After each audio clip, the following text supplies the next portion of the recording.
स्पिनोफाइटा, ये no doubt Lycophyta के बाद में आते हैं, इसका मतलब ये उनसे ज्यादा विकसित होंगे।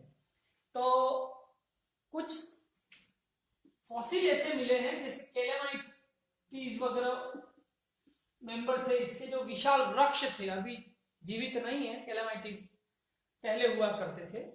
वर्तमान में इसका जो वंश पाया जाता है दैट इज इक्विसिटम। तो हम उससे समझते हैं इसका बेसिक बॉडी प्लान कैसा होता है। चलिए, तो इसमें जड़, तना, पत्तियां कुछ और डेवलप होती है। मैं आपको इक्विसिटम की संरचना से दिखाता हूं, चित्र बना लेता हूं पहले मैं।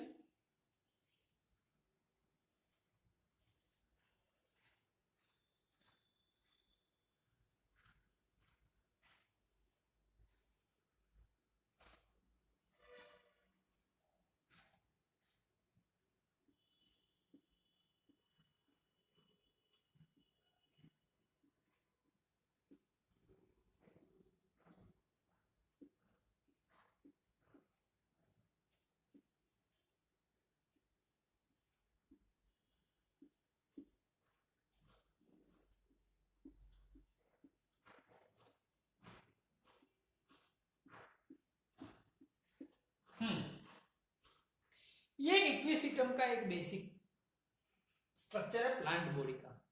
इसका शरीर जड़, तना, पत्तियों में विभेदित होते हैं।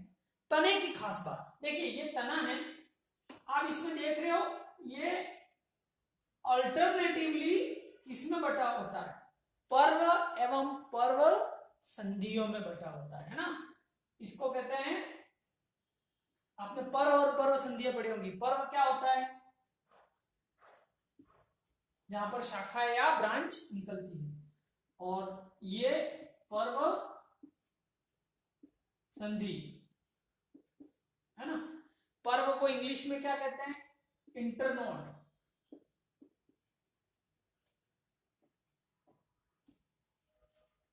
इसको कहते हैं नोड। हिंदी में शायद मैं कंफ्यूज नहीं हो रहा हूं, एक मिनट में देख लेता हूं। हाँ, पर्व इंटरनोड और पर्व संधियां, इनको कहते हैं नोड्स।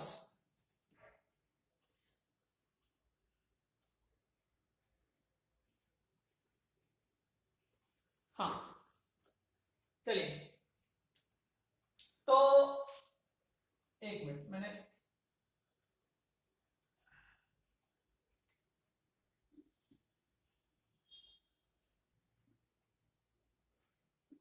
ये तो है पर्व संधि। हिंदी में कभी कभी कंफ्यूजन हो जाता है। और ये है पर्व। चलिए, इंग्लिश में इसको इंटरनोड कहते हैं, इसको नोड कहते हैं। तो इस तरह से पर्व संधि और पर्व में बटा होता है। इसकी जो पर्व संधि होती है उस पर शल्की पर्णों का एक चक्करदार घेरा होता है। जहां जहां पर भी पर्व संधि देख रहे हैं वहां पर शल्की पर्ण एक घेरे के रूप में पाए जाते हैं। तो ये इसकी खास विशेषता है। पर्ण शल्की होती है, पतली लंबी सूचाकार जिसको कहते हैं, सुई जैसी, और एक चक्र के रूप में, घेरे के रूप में होती है। इसका जो शीर्ष भाग है वहां पर एक विशेष संरचना का निर्माण होता है जिसको कहते हैं स्ट्रोबिलस। इसको कहते हैं हिंदी में बीजाणु धनी धर। तो बीजाणु धनी धर जो है, जिसमें बीजाणुओं का निर्माण होता है, वो प्लांट के शीर्ष पर होते हैं और एक शंकुनुमा संरचना के रूप में होते हैं। आगे इसकी डिटेल पढ़ोगे, जब आप इसका अनुप्रस्थ काटोगे तो आपको इस तरह से लटकी हुई बीजाणु धनिया दिखाई देंगी। ये एक्सिस है, इससे इस तरह से लटकी हुई बीजाणु धनिया दिखाई देंगी जिसके भीतर बीजाणुओं का निर्माण होता है। ये इसका बेसिक बॉडी प्लान है। तो बीजाणु धनीधर का पाया जाना इसकी खास विशेषता है। तने का पर्व संधि और पर्व में बटा होना ये इसकी खास विशेषता है। इसमें भी दोनों कंडीशन, ठोस रंग और नाल रंग दोनों पाए जाते हैं, दोनों अवस्थाएं पाई जाती है। और सम अथवा विषम बीजाणु दोनों अवस्थाएं इसमें पाई जाती है। ये ठोस रम नाल रम क्या है, थोड़ा सा मैं हिंट दे दूं। आपने पढ़ा होगा तने के केंद्र में संवहन पुल होता है, तो उसमें दो कंडीशन होती है। एक तो केंद्र में जाइलम होता है और उसके चारों ओर फ्लोएम होता है। तो इस अवस्था में इसको ठोस रम कहते हैं। कहीं भी कोई नली जैसा स्थान नहीं है, केंद्र में जाइलम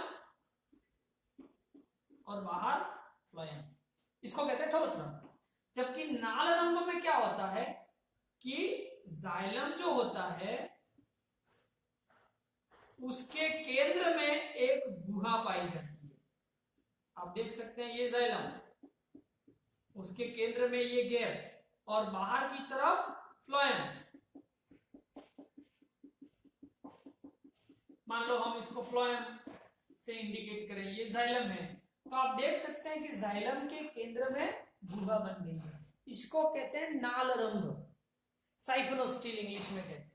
और ये जब पूरा भरा हुआ हो तो उसको कहते हैं ठोस रंग, प्रोटोस्टील। तो इसमें दोनों कंडीशन पाई जाती है, सम बीजाणु और विषम बीजाणु दोनों होते हैं। इसमें भी पुंमणु बनते हैं, लेकिन वो द्विकशाभिक न होकर बहुकशाभिक पुंमणु होते हैं। बहुकशाभिक पुंमणु बनते हैं इसमें। और इसकी एक खास बात युग्मकोद्भिद की, जो लाइकोफाइटा और साइलोफाइटा में नहीं थी। इसमें युग्मकोद्भिद होता है, लेकिन वो कैसा होता है, ग्रीन होता है। अब ग्रीन युग्मकोद्भिद मतलब सीधी सी बात है, वो ऑटोट्रोफिक होता है, प्रकाश संश्लेषण से अपना पोषण स्वयं प्राप्त करता है। तो आप चित्र बना लीजिए, फिर हम अगले वर्ग की ओर बढ़ते हैं।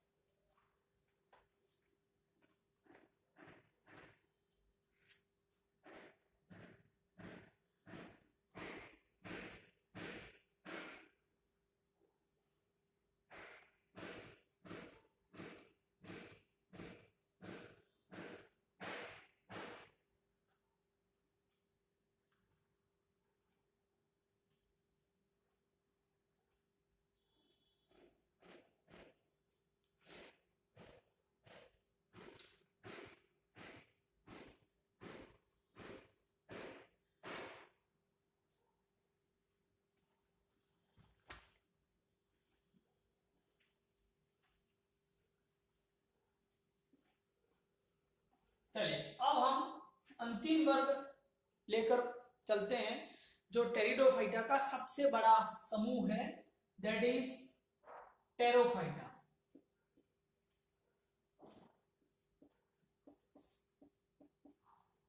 इसका एक और नाम है फिलिकोफाइटा,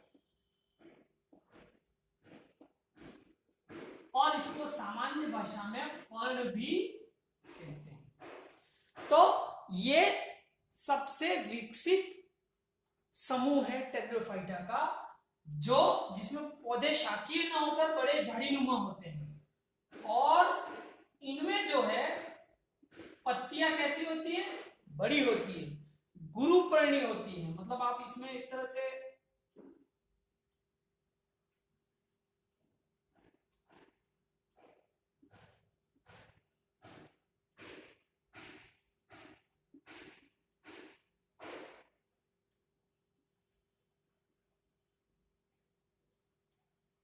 देखिए, अभी तक हमने जो देखा था वो लघुपर्णी थे, लेकिन ये कैसे हैं, गुरुफिणी, मेगाफिलस। मतलब इसमें पत्तियां बड़ी होती है। यह जड़ तना पत्तियों में विभेदित होता है, झाड़ीनुमा होते हैं, नम और छायादार स्थानों पर पाए जाते हैं। सामान्य भाषा में इनको फर्न कहते हैं, और ये टेरिडोफाइटा का सबसे बड़ा समूह होता है। तो ये तो इसकी कुछ सामान्य जानकारी है। अब इसकी कुछ महत्वपूर्ण विशेषताएं, उसके बारे में हम पढ़ते हैं। चलिए, इसका जो पर्ण व्रंथ होता है, मान लो ये जैसे पर्ण है, और इसका जो व्रंथ होता है वहां पर भूरे रंग के रोम पाए जाते हैं, जिनको कहते हैं रेमेंटा। तो रेमेंटा का पाया जाना इसकी खास विशेषता है। अगली बात, फर्न की जो पत्तियां हैं वो सर्सिनेटली कॉइल्ड होती है।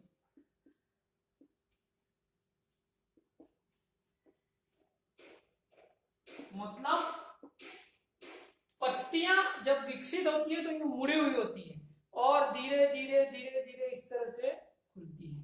तो ये जो इस तरह से पर्टिकुलर इसका कुंडलन है उसको कहते हैं सर्सिनेटली कॉइल्ड। और ये आप देख सकते हैं इस तरह से, और धीरे धीरे यूं बाहर की ओर खुलती है। अच्छा, इनमें जो पर्ण विन्यास है आपने 12वीं कक्षा में पढ़ा होगा, पिच्छाकार संयुक्त।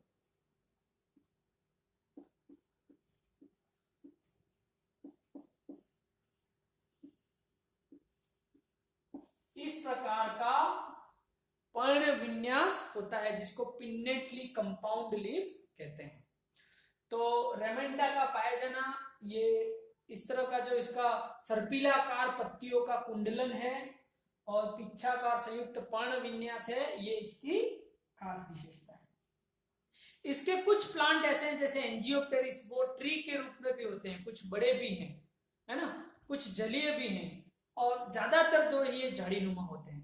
और ये कार्बोनिफेरस पीरियड में बहुत ज्यादा डेवलप थे, जब डायनासोर वगैरह हुआ करते थे, और इनकी पत्तियां नुकीली होती थी, सुई जैसी, ताकि उनको शाकाहारी जानवर खा नहीं सके। देखिए हम जैसे विकास करते हैं वैसे पौधे भी अपने प्रोटेक्शन के लिए डेवलपमेंट करते हैं, ठीक है। तो ये इसकी खास विशेषताएं हैं। अब हम कुछ और विशेषताओं की ओर जाते हैं। अब ये अगर शॉर्ट में बनाना चाहें तो बना लें।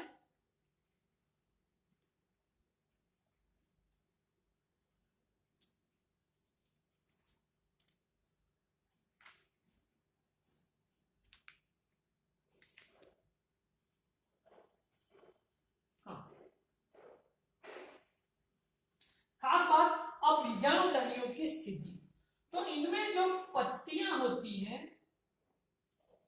उनकी निचली सतह पर, अभ्यक्ष सतह पर इस तरह से बीजाणुधनियां लगी होती है, और जब वो समूह में होती है तो इसको कहते हैं बीजाणुधनी पुंज,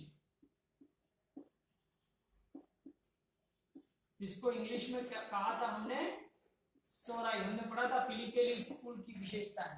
तो बीजाणुधनियां पर्ण की निचली सतह पर लगी हुई होती है, अभ्यक्ष सतह पर लगी हुई होती है, और ऐसे पर्णों को हम कहेंगे बीजाणु पर्ण।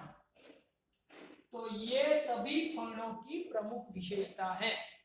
पत्तियां तो हरे रंग की होती है, लेकिन ये अलग अलग कलर की, ऑरेंज कलर की और अलग अलग कलर की आप स्पष्ट देख सकते हो। अगर आप गूगल सर्च करें तो भी आपको, आप लिखना position of sporangia and ferns images, तो आपको दिखाई देंगी स्पष्ट।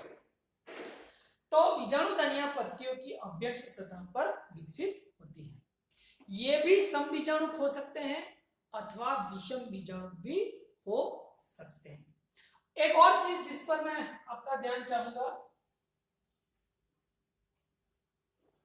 कि फर्न जो है वो पुनः दो प्रकार के होते हैं, इनकी दो कैटेगरी बनाई गई है।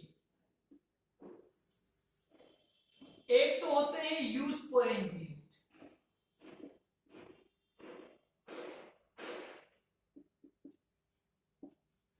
और एक होते हैं